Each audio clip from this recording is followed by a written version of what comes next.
J'ai mis 3 ans, oui, vous avez bien entendu, 3 ans à chercher ce modèle, le PHK13. Je connais la référence par cœur tellement j'ai envoyé une mail pour savoir si je pouvais le commander. Bon, c'est un modèle unique, hein, en 60 pardon, par 90. Il a la particularité d'avoir une grosse hauteur d'eau, mais ça pour le moment, on va dire que ce modèle ne fait pas quelque chose de lui quelque chose d'unique. Par contre, il a des trous à l'arrière pour faire la filtration, et ça, il n'y a que Reptiso qui a pensé, franchement je comprends pas pourquoi. Pourquoi fabriquer des paludariums de si haut avec des fonds profonds si en fait tu peux pas brancher une filtration? Franchement, les trous à l'arrière, c'est que dalle, et ça paraît une évidence. Bref, après des dizaines de mails envoyés dans toute l'Europe en vrai, vraiment j'ai envoyé dans toute l'Europe des demandes pour savoir s'ils faisaient ce modèle absolument. J'ai eu que des refus. Je crois qu'en Suède, on m'a dit oui, mais avec des frais de port hallucinants, mais c'était vraiment le seul endroit où j'ai réussi à avoir ce modèle-là. Du coup, j'ai fini par craquer pour un autre modèle. Mais le modèle, c'est la même caractéristique, à savoir des trous à l'arrière, mais en 90 par 90, et va savoir pourquoi celui-là, il est dispo. Et c'est là que j'ai rencontré Raph de Pink Tropical, on a échangé ensemble et c'était hyper agréable de partager ça avec eux, et j'ai pu récupérer mon terrarium à l'occasion. Créer un paludarium, quel que soit le volume, c'est pas évident. Faut savoir comment l'agencer, avoir les bonnes idées, et franchement, c'est pas donné à tout le monde, même quand on a l'habitude, des fois on peut être à court d'idées. Et perso, je me suis tourné vers Internet, je suis comme tout le monde quand je sais pas, je vais voir sur le net, et il y a notamment un groupe qui s'appelle le International Vivarium Layout Context, je vous mets ça avec le lien, je vous le mettrai aussi en description, parce que vraiment on y trouve des pépites, il y a plein d'idées. Je vous les fais défiler juste ici, franchement c'est vraiment à chaque fois des pépites. Bon, il y a beaucoup de choses, hein. On se doute que c'est fait pour de l'exposition, je pense pas que si on insère un lézard dedans ou des amphibiens comme moi, ça tienne beaucoup sur le long terme, mais dans tous les cas ça permet vraiment de s'imaginer toutes les belles choses qu'on peut faire. Et moi je suis tombé sur ce modèle, et clairement c'était un coup de cœur tout de suite, je me suis dit putain ça va être ma source d'inspiration. Et c'est ce qu'on va faire ensemble.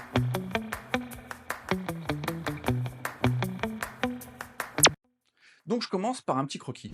Ça va, jugez pas s'il vous plaît, c'est pas le plus beau des croquis, mais par contre ça permet de se rendre compte des volumes et des tailles, des dimensions, etc.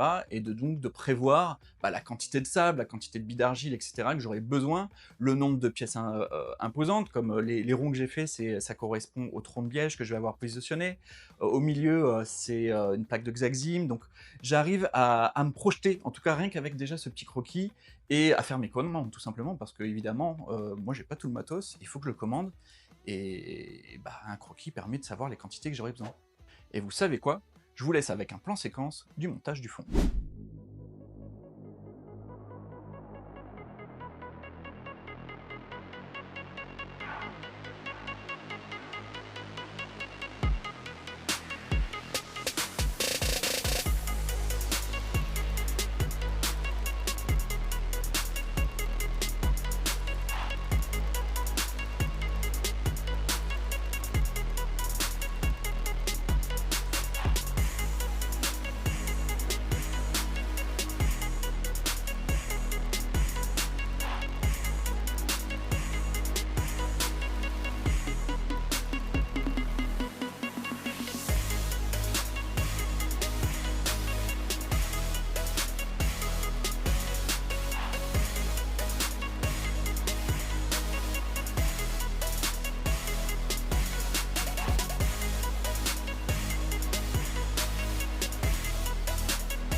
Bon, ça n'a pas été le tournage le plus évident parce que je savais pas trop comment positionner ma caméra tellement le volume était grand, mais ça vous permet de savoir un petit peu comment j'ai fait. Et petit tips, vous l'avez remarqué, j'ai pas attendu que la mousse expansive gonfle pour après la tailler, siliconer et appliquer de la fibre de coco. J'ai directement appliqué la fibre de coco sur la mousse expansive quand elle n'avait pas encore séché. Et franchement, le résultat, il est super bon. J'avais vu ça sur un Américain. Franchement, je le remercie parce que c'est un super tip et je vous le repartage par la suite. Juste peut-être autour de la plaque de Xaxim, ça fait comme un boudin, ce qui est logique. C'est pour ça d'ailleurs hein, qu'on taille d'habitude la mousse expansive. C'est pas forcément le plus esthétique, mais en vrai, ça me convient, donc je l'ai laissé comme ça. Pour moi, c'est pas un problème.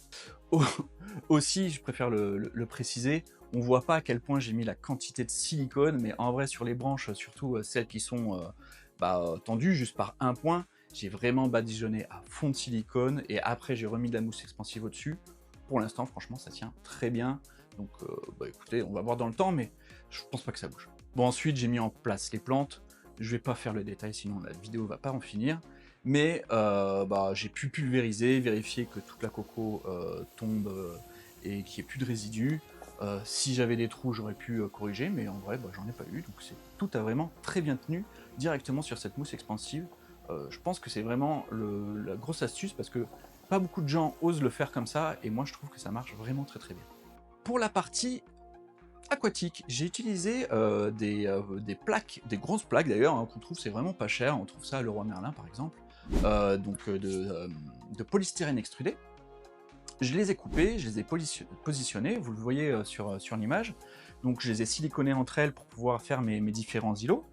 Une fois que j'avais les formes, j'ai siliconé tout ça, j'ai mis de la mousse expansive, j'ai positionné des racines, et une fois que tout ça est remis de la fibre de coco, pardon, dans la même technique d'ailleurs que pour le fond, ça a tenu aussi très bien, ça tient toujours. J'ai siliconé ça par contre, là au fond avec du silicone d'aquarium, j'ai mis pareil la dose parce que j'avais peur que tout s'écroule. D'ailleurs, je vous le dis, ça s'est écroulé une première fois, parce que j'avais pas mis assez la dose, j'avais pas aussi assez aplati le fond, parce que mes découpes étaient pas droites. Et du coup, j'avais pas assez de surface de contact, donc j'ai tout bien repris plat et j'ai mis la dose, et pour le coup, ça bouge plus. Sur l'îlot du fond, j'ai mis que des billes d'argile, parce que dedans, j'y place une pompe qui va me servir après pour faire une petite cascade, et aussi ma pulvérisation qui puise directement dans l'eau. Donc en fait, ça fait tout un cycle fermé, et ça, pour le coup, c'est vraiment pratique, parce que quand on arrose vraiment beaucoup, changer l'eau en permanence, c'est pas terrible, surtout qu'en plus, du coup, c'est de l'eau cyclée, je me dis que la calcaire, elle devrait être que bonne, et dans les billes d'argile, logiquement, elle est suffisamment filtrée, j'ai mis aussi des mousses, enfin, normalement, ça se bougera pas, au pire, je peux tout enlever facilement. Et voilà, vous avez déjà une idée du résultat. Ah oui, les lianes, c'est très important, parce que je trouve que c'est ce qui donne un peu ce détail.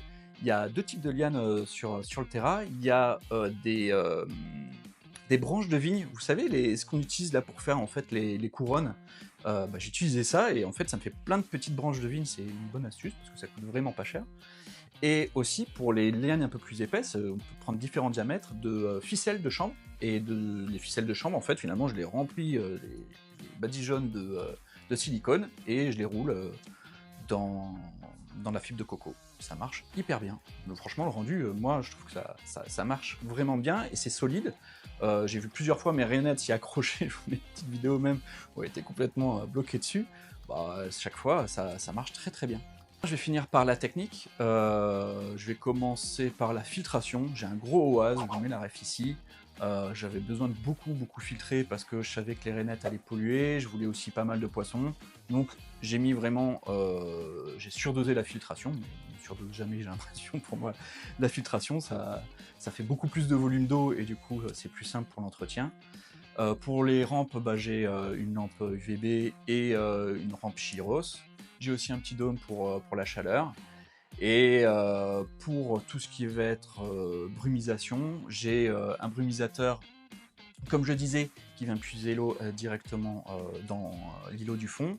Et pareil, j'ai une petite pompe qui remonte avec ça. Par contre, franchement, je comprends pas qu'il n'y ait pas plus de personnes qui l'utilisent. C'est les tuyaux poreux. En plus, il y a des couleurs marron, c'est ce que j'ai mis là. Franchement, on dirait des branches, ça fait hyper naturel. Je trouve que ça matche très très bien. Et ces tuyaux poreux en plus sont un peu humides, donc du coup, si on y met de la mousse, j'ai espoir que dans le temps, vraiment, elle colonise finalement tout le tuyau poreux. Et ça va faire un rendu jungle génial. Et la texture du tuyau, les rainettes adorent s'accrocher dessus, c'est solide, et ça me permet de pas forcément masquer finalement ce tuyau, et au contraire, ça me permet d'avoir un autre élément de décor. C'est vraiment génial comme système. Et cette cascade, je la fais couler sur la plaque de Xaxim pour que justement j'ai des mousses qui colonisent dans le temps cette plaque. Je serais vraiment curieux s'il y a d'autres personnes qui ont utilisé cette technique du tuyau poreux, parce que j'ai vu ça nulle part. Dites-le moi en commentaire, je serais vraiment curieux de savoir qui c'est qui l'utilise. Pour finir, j'ai réintroduit les rainettes, elles se sont tout de suite adaptées, elles ont un petit temps quand même qui a été assez étrange. Je pense que c'est pour redéfinir les espaces entre elles. Elles ont été très agressives au début, entre elles, alors que c'était jamais arrivé. Pourtant mes paramètres étaient bons, mon taux d'humidité est bon, je pense pas que ça soit du tout un problème de paramètres, mais plutôt de nouvel espace. Elles se sont retrouvées dans un paludarium beaucoup plus grand, et je pense qu'elles ont eu un petit moment de friction. Il y en avait une qui a clairement le dessus, peut-être qu'elle avait besoin de remontrer que c'était elle la patronne, et du coup j'ai eu vraiment ce moment où j'étais inquiet parce que ça fightait fort, mais ça s'est calmé, et maintenant je pense que la hiérarchie s'est refait, et tout est rentré dans l'ordre. Et pour la partie aquatique, évidemment j'ai attendu le cyclage de la partie aquarium, j'avais aussi hyper lavé le sable parce que je voulais vraiment que ça soit clean, et en fait j'ai pas eu de pic de nitrite. Du coup, tout s'est bien passé, j'ai intégré le bêta qui va très bien, et les autres poissons sont arrivés un peu après, histoire que chacun prenne le temps, et puis lui, qu'il ait un peu son territoire, il aime bien ça. Je vous laisse avec des images 2 mois plus tard. J'espère que la vidéo vous a plu, merci pour votre soutien, à bientôt sur N-Forest, abonnez-vous, lâchez un like, ça donne de la force, merci, ciao.